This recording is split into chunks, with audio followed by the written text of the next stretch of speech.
everyone. Welcome to another edition of Athletes Corner. As you all know, After the Whistle is on hiatus right now due to COVID-19, but we got a special guest, Springfield native, just finished playing professional ball over there in Russia, Mr. Ty Nichols. How you doing, sir?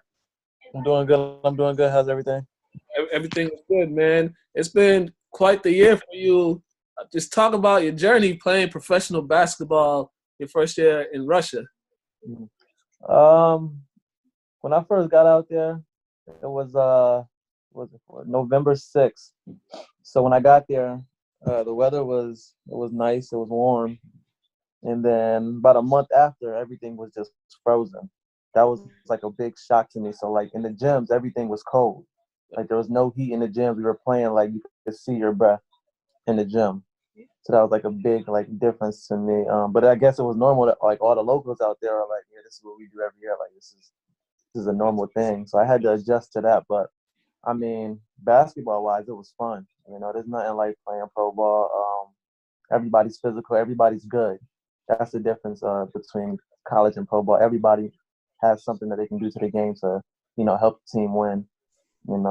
Everybody plays a role. They got to execute that role to the fullest of their ability, just so everybody can play together. And it's a real fun time.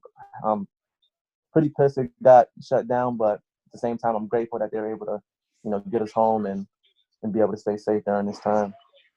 Yeah, how was it when when you're finding out it's started to spread in different countries, it's starting to come to US, spread over there. What was the first reaction, and then at what point did they say we're gonna have to cancel the season just because everything is just so crazy right now? It was so I would say that first week in March, we had got a text from our coach. We were all in a group message, and he was saying how the NBA had just canceled their season, and then the Euro League followed suit. And I guess the Euro League's like the biggest European basketball like company over in Europe. So once they canceled the season, I kind of knew that our season was going to be canceled probably the following week. We had a game on Saturday, and we got the text Saturday morning that the season was canceled. So after that happened, coach was just like, try to find the best flight for us. And then he booked our flights, and we were headed home after that, a couple of days after that.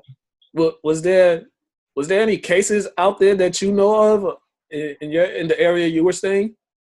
Not in my area, not in my like specific city, but about 30 minutes in a country called Montenegro. There was about 3 cases, and then as soon as we boarded the flight, there was 2 cases right in the city I was staying in. So we got lucky. Yeah, so y'all got out quick. Y'all got Yeah, out we had to perfect get up timing. out of there. All right, now, let's talk a little bit more about your basketball journey. What got you, after being career leading scorer at Keene State, all-time leading scorer over there, what was the process for you in trying to get a look for overseas? What was that process like? Yeah, I knew, coming from obviously Keene State being a Division III school, I kind of knew it was going to be tough for me to find something overseas. Grateful that I was able to find an agent that was, helping me through the process. But after my sophomore year, I had got one Division I offer, and it was from what was that from? Some low D1, and I didn't take it because I felt like I needed to be loyal to my coach. As soon as I got to Keene State, my coach got there, so it was our first year together. So we was able to build like a bond, and after my sophomore year, we went to the Elite Eight, and that just made me stay at Keene, and I knew that I could do some great things. But like you said, after that, I kind of knew it was going to be tough, so I just played in a bunch of summer leagues, played in the tournament out there with you guys, well, in your city. What else? And then one thing happened. My agent had contacted the coach that the team I played for. He had contacted him early in August. And the coach is like, we have our 4 Americans. We don't really need a 5th right now. And then about, I wanted to say mid-October, late October, I had went on a tour in Canada, a professional basketball tour. I sent that film from over there to my agent. He sent it to the coach. And the coach was like, you know what, maybe we can use another guy. And I was fortunate enough to get over there, sign a contract, and just continue to play.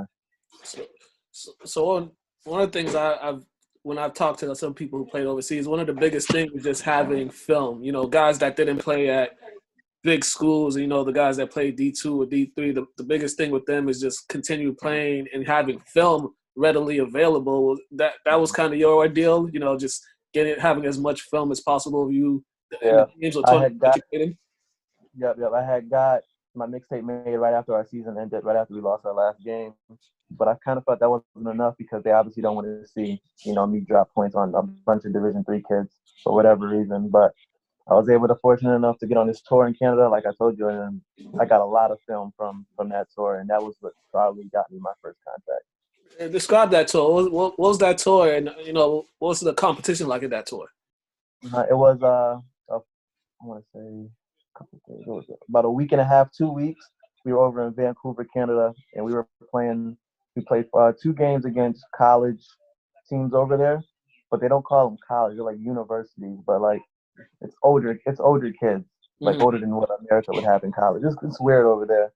And we played 2 games against them. Then we played a couple other games against some universities, but they had a couple pro guys, and it was all right competition. But in Canada, they allow just like very physical. They call no fouls over there. So I mean, it's basketball nonetheless, but it's very physical, and I was fortunate enough to get a lot of film from those games. So. Yeah. What were some of the things you learned just playing in Russia? Just from your first game to your last game, what was kind of the improvements in your game and just getting adjusted to their style of play? Right. There was a couple of things that I had to get adjusted to. Like I said, everybody had a role. And, coming out of college, I was a scorer. I would score from all 3 levels. But in professional basketball, you have 24 seconds on the shot clock. By the time you get that over the half court, you got 16, 17 seconds to, make a play. So you got one action. It's either a ball screen, a down screen, something just to get you in, get the players moving. So my biggest adjustment was definitely the shot clock, and then on top of that, getting adjusted to a different role and sticking to that role. You're not trying to do too much. Like I said, you don't have a lot of time on the shot clock, so you have to stick to your role. You can't do something the team doesn't know that you can do. Like my role was when I first got over there, my first game was to legit be a scorer. Like he asked me when I got there off the flight, we had a game the next day. He's like, "Can you play? We need somebody to give us 18 points, 18 to 20 points." I was like, me being a hooper, getting off a 15-hour flight, I'm like, what, might as well. So I suited up, and I was fortunate enough to score 18 in my first game. And as the season went on, I had to get adjusted to, like I told you, the weather, and just obviously becoming a pro and handling yourself as a pro. And I would say the biggest adjustment I had to make was becoming more physical. Mm-hmm. When I got over there, I was 172, 173 pounds. And then as I was over there, the first couple of months, I gained like 13 to 15 pounds, and I was like 185. So I was like, that was like my biggest adjustment I had to make was becoming more physical, just getting a little bit of muscle on me. And yeah, that's pretty much it. And the adjustment to weather is kind of crazy because we from New England and we're used to crazy weather, but that one is just different type of cold. The gyms are literally. You'd rather play outside than play in the gym. Mid-December to like early February, it's absolutely cold. Like, oh man, you can see your breath and you're playing basketball. It's not a good mix. Talk about the fans. What's the atmosphere like in those stadiums that you played, in the games that you played? Yeah, so obviously in Europe, the number one sport is soccer. Mm-hmm. But secondly, it's basketball. And in the country I was in, fortunately, the number one sport was basketball. The fans are ridiculous. Each stadium has probably 4,000 to 5,000 seats that they could sit fans in. And this one team that we play, they're called KB Paya. They're from like the most dangerous city in the country I was in. Like their fans are ridiculous. So mid game, when one of my teammates is dribbling the ball, the fans just lose it. They start throwing stuff on the court, and like mid game, the refs aren't stopping it, and then like somebody threw an acorn at my friend's head, hit him in the head, and he's like stop, and he threw the ball in the crowd, and like they just started going crazy. I try to find a clip and send it to you, but it was just absolutely ridiculous. But the fans love basketball. Um, every game's pretty much sold out for the most part. Yeah. Yeah, it's just a good atmosphere. Yeah. Yeah, that's pretty well. Let's go back a little bit. You moved on. You're in a different phase of your life, but let's go back to high school. high school, college, the MIA, the state tournament just finished. You know, unfortunately, there was no state championship game. But what do you remember most about your high school run, the years you played in high school basketball? What's the fondest memories that you have, games as well? Definitely the three state championships I played. I was fortunate enough to play in.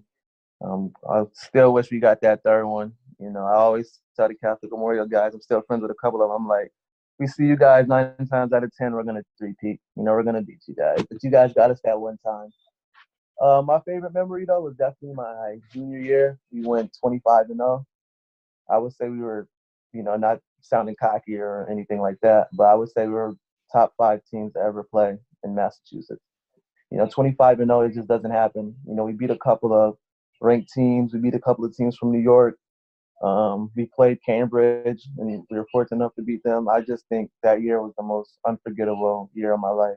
We didn't lose a game, and to send the seniors out 25-0 was definitely something that I had on my list. And then just my overall high school career was just outstanding. I lost, I think, 6, 7 games my whole life in high school. So, it was absolutely remarkable what we were able to accomplish. And lastly, before we get you out of here, playing pro, was there anybody that you personally knew that played pro basketball before that kind of gave you advice on how to handle all this? Yeah, my cousin Joe Ragland. Not sure if you heard of him before. He plays in the EuroLeague now. He's out in Turkey. He's been playing overseas for about 6, 7 years now. He graduated from Wichita State back in 2012, I think. And I was able to reach out to him and kind of figure out because he was actually in Russia, and then he was in, I want to say, another country over there. So he kind of knew the area and where I was going. So I was fortunate enough to reach out to him, and he kind of gave me some pointers on what to do, what not to do, how to act, how to carry yourself. And but other than that, I just kind of wanted to figure out things on my own and just try to create my own path for myself. All right. So what's next? Waiting for all this to die down, but what's next? What's next in the year two? Right before I left, there was a coach from Portugal who texted me, first division out there. He said, we would love for you to come join our team, blah, blah, blah. Obviously, like you said, we're waiting for all of this to die down. And then as soon as I got back to the States, a couple of agents, hit me up. A couple of bigger agents than the agent I have now were like, we want you to join our team. We can do this for your career. We can do that. So right now, I was over there for 5.5, 6 months. I just need like a quick break from basketball. Not this long of a break that we're gonna have, but just a quick break from talking about it and doing all of this, and just kind of relax with my family and my girlfriend, and just kind of take things in. And then after that, I'll probably decide, after all this dies down, where I'll be playing next. All right, man. Hey, man, appreciate this. Good luck with everything. Hopefully, if they have the tournament out here again, we'll see you guys back out there, because I know you guys are still tight on what happened last. Bro, I can't believe we lost like that. I got the footage. I'm telling you, y'all got gypped. I'll tell you, y'all got gypped. So, but good luck with everything, man. I appreciate this, dog. No doubt, no doubt. All right, you guys been watching Athletes Corner. That's it. That's a wrap.